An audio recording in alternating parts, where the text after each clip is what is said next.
اس وقت ہم لوگ اللہ کی توفیق سے نماز جمعہ کی ادائیگی کے لیے مسجد میں حاضر ہیں، اور آپ سب اس بات کو اچھی طرح جانتے ہیں کہ جمعہ عید المومنین ہے، اور نماز جمعہ ادا کرنے کے لیے جو ایمان و یقین کے ساتھ آیا، جب وہ مسجد سے باہر نکلتا ہے تو اللہ پاک اس کو گناہوں سے ایسے پاک کر دیتا ہے جیسے وہ ابھی اپنی ماں کے پیٹ سے پیدا ہوا۔ میرے عزیز بھائیوں،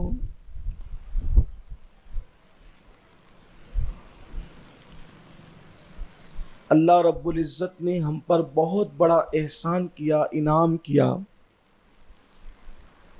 کہ اس نے ہمیں ایمان اور اسلام کی دولت عطا کی۔ اس سے بڑی کوئی نعمت نہیں ہے جسے ایمان اور اسلام کہتے ہیں۔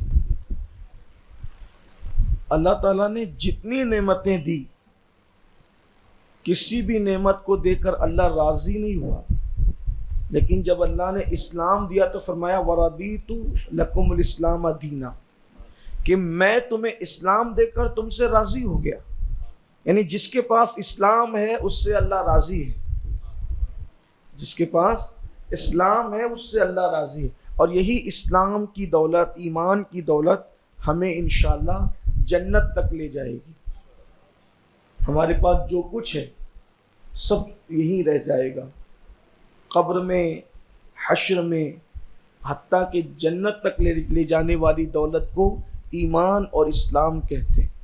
اور یہ بات ہمیں اپنے ذہن میں رکھنا چاہیے کہ ایمان اور اسلام ہمیشہ انسان سے قربانی طلب کرتے ہیں، وہ قربانی چاہتا ہے، اسلام قربانی چاہتا ہے۔ اور ہم کسی بھی چیز کی فکر کر لیں، وہ فکر ایک محدود فکر ہے، اور اگر ہم اللہ کے دین کی فکر اور اسلام کی فکر لے کر کے بیٹھتے ہیں تو اللہ تبارک و تعالیٰ کے نزدیک ان لوگوں کا شمار اللہ کے چنے ہوئے بندوں میں ہوتا ہے، مخصوص بندوں میں ہوتا ہے۔ یعنی اگر اللہ کے خاص بندوں میں شامل ہونا ہے اور اللہ کے ان بندوں میں شامل ہونا ہے جن سے اللہ راضی ہے، تو ہمیں اللہ کے دین کی فکر کرنا چاہیے، مذہب اسلام کی فکر کرنا چاہیے۔ کسی بہت بڑے بزرگ کا ایک قول ہے، ہو سکتا شاید کسی کی زندگی بدل جائے۔ بزرگ فرماتے ہیں کہ انسان جب دین کا کام کرتا ہے، انسان جب دین کا کام دین کے لیے کرتا ہے تو پھر دین اس کے لیے کام کرتا ہے، اور انسان جب تک زندہ رہتا ہے وہ دین کا کام کرتا ہے، اور دین جب تک زندہ رہے گا اس کے لیے کام کرتا رہے گا۔ تو انسان کی عمر تو محدود ہے اور دین کی عمر لامحدود ہے، تو پتہ چلا جب تک دین زندہ رہے گا دین کے سپاہیوں کا نام زندہ رہے گا، دین کا کام کرنے والوں کا نام زندہ رہے گا۔ اسی لیے آپ دیکھیں دنیا میں جتنے بھی لوگوں کا نام زندہ ہے، کچھ نہ کچھ انہوں نے کام کیا۔ عام طور پہ بادشاہوں کو لوگ اچھی نظر سے نہیں دیکھتے، عام طور پہ بادشاہوں کو لوگ اچھی نظر سے نہیں دیکھتے، لیکن جن بادشاہوں نے مدرسے بنا دی، مسجدیں بنا دی، آج ان بادشاہوں کا نام، آپ اجمیر شریف جائیں، شاہجہانی مسجد آپ دیکھتے ہیں تو شاہجہاں کا نام آتا ہے، دلی جائیں جامع مسجد دیکھتے ہیں تو شاہجہاں کا نام آتا ہے۔ شاہجہاں نے تاج محل بنایا، تاج محل کے اندر بھی انہوں نے مسجد بنائی، ابھی بھی اس میں نماز ہوتی ہے۔ وہ کہیں نہ کہیں انسان کا نام زندہ ہے۔ اور ایک خاص بات یہ ہے کہ جب ہم کوئی مسجد وغیرہ تعمیر کر لیں، جب ہم کوئی مسجد وغیرہ تعمیر کر لیں تو اس میں جب تک سجدے ہوتے رہیں گے ان سجدوں کا ثواب ہر اس بندے کو ملے گا جس نے اس مسجد کی تعمیر میں ایک پیسہ بھی خرچ کیا ہو، سب کے سجدوں کا ثواب، اور ان کے سجدوں میں اللہ کمی بھی نہیں کرے گا۔ اللہ ان کے سجدوں میں کمی بھی نہیں کرے گا. اور اس جیسے مثال کے طور پہ دیکھو ایک دن تو مرنا ہی ہے, کوئی مر گیا, کسی کا انتقال ہو گیا, اب وہ ثواب نہیں کما سکتا. مرنے کے بعد آدمی ثواب نہیں کما, کوئی ہو, کوئی ولی ہو, کتب ہو, ابدال ہو, روح نکل گئی, ثواب کا سلسلہ ختم ہو گیا. لیکن اور اب انسان جو مرتا ہے, مرنے کے بعد اس کو انتظار رہتا ہے کہ کوئی مجھے ایصال ثواب کرے, کوئی میرے لیے مغفرت کی دعا کرے. کیوں؟ اس لیے کہ اللہ کے رسول علیہ السلام فرماتے ہیں مرنے والے کے لیے مغفرت کی دعا ایسے ہے جیسے ڈوبنے والے کو تنکے کا سہارا. تب مرنے کے بعد تو سب کا میٹر ڈاؤن ہو گیا, ختم, نیکیوں کا میٹر ختم ہو گیا, کچھ نہیں ہو سکتا.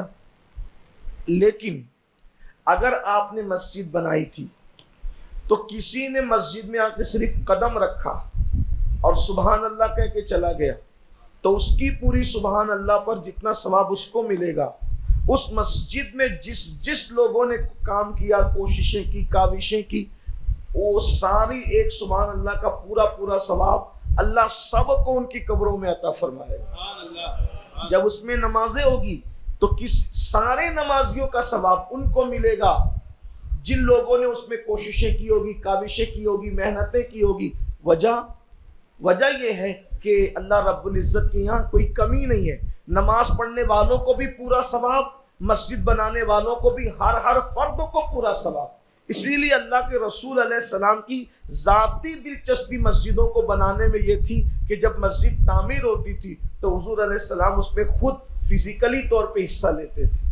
جیسے جب مسجد نبوی شریف تعمیر ہوئی تو اللہ کے رسول صلی اللہ علیہ وآلہ وسلم نے پہلی بات جگہ کی بات آئی تو حضور علیہ السلام چونکہ نکلے تھے گھر سے, جب وہ یتیم بچوں کی, مسجد نبوی کی جگہ یتیم بچوں کی جگہ تھی, آقا علیہ السلام نے فرمایا ان بچوں کو بلاؤ, قیمت کیا ہے؟ تو بچوں نے کہا یا رسول اللہ ہم اس کو یوں ہی وقف کرتے ہیں. فرمایا نہیں, میں چھوٹے یتیم بچوں سے ایسے جگہ بے قیمت نہیں لیتا, ورنہ کیا ہوگا کہ آئندہ جو مسجد بنائے گا وہ زمینیں ہڑپ کرتا جائے گا. کہ حضور علیہ السلام نے تو قبول کی تھی, تو حضور نے فرمایا رقم میں ادا کروں گا, میں رقم دوں گا. تو صدیق اکبر نے اس کی یا رسول اللہ میں بھی آپ کا ہوں, میری رقم بھی آپ کی ہے, میں ادا کرتا ہوں. حضور چاہتے تھے میں ادا کروں, صدیق اکبر نے کہا حضور سب کچھ آپ ہی کا ہے, میں ادا کرتا ہوں. اور سیدنا صدیق اکبر نے وہ پوری رقم ادا کی. اب مسجد کی تعمیر کا معاملہ آیا تو اللہ کے رسول علیہ السلام فضا پہ خود شریک ہوئے مسجد بنانے میں. صحابہ کرام ایک ایک پتھر اٹھا کے لاتے, اللہ کے رسول دو اٹھا کے لاتے. راستے میں صحابہ کہتے حضور ہمیں دے دیں, ہمیں دے دیں. آقا فرماتے ہیں کیا مجھے نیکیوں کی ضرورت نہیں ہے, جاؤ تم دوسرا لے کر کے آؤ. حالانکہ حضور کو نیکیوں کی ضرورت نہیں تھی. یہ بات آپ کو یاد رکھنا چاہیے. حضور کو نیکیوں کی ضرورت اس لیے نہیں ہے کہ ان کا نام لینا خود ہی نیکی ہے, ان کی زیارت کرنا خود ہی نیکی ہے, ان کا تصور کرنا خود ہی نیکی ہے, ان کا تخیل کرنا خود ہی نیکی ہے. بھائی ان پہ ایک بار درود پڑھو تو اللہ ہم پہ 10 بار درود بھیجتا ہے نا, وہ بڑی ہستی ہے. نیکیوں کی ضرورت تو ہمیں ہے, لیکن حضور تعلیم امت کے لیے بتا رہے ہیں نا. حضور تعلیم, بھائی نماز کو نماز کیوں کہتے ہیں؟ نماز کیا ہے؟ کھڑے ہوئے, جھک گئے, زمین پیشانی پہ رکھ دی, بیٹھ گئے, کیا ہے یہ؟ کیا چیز ہے؟ اگر کوئی بندہ مسلمان نہیں ہو یا کوئی بندہ مسلمان ہو کر بھی یہ سوچے میں نے 3 بار رکوع کرنا ہے, 5 بار سجدے کرنا ہے اور آدھے گھنٹے تک ایسے بیٹھے رہنا ہے, تو بتاؤ وہ نماز ہوگی؟ بتائیں نماز ہوگی؟ نہیں ہوگی. کیوں نہیں ہوگی؟ بھائی جب جھکنا نماز ہے. تھوڑا سا درشی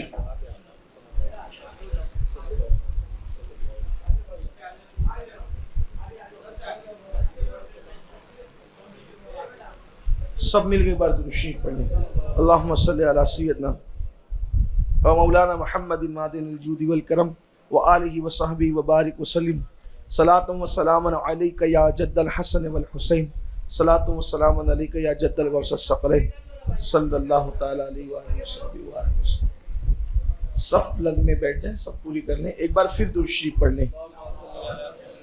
اللہ رب محمد صلی اللہ علیہ وسلم نحن عباد محمد صلی اللہ علیہ وسلم صلاۃ و سلام علیک یا جد الحسن والحسین. ایک بار پھر درود شریف پڑھ لیں. اللہم صلی علی سیدنا مولانا محمد معدن الجود والکرم وآلہ وصحبہ وبارک وسلم.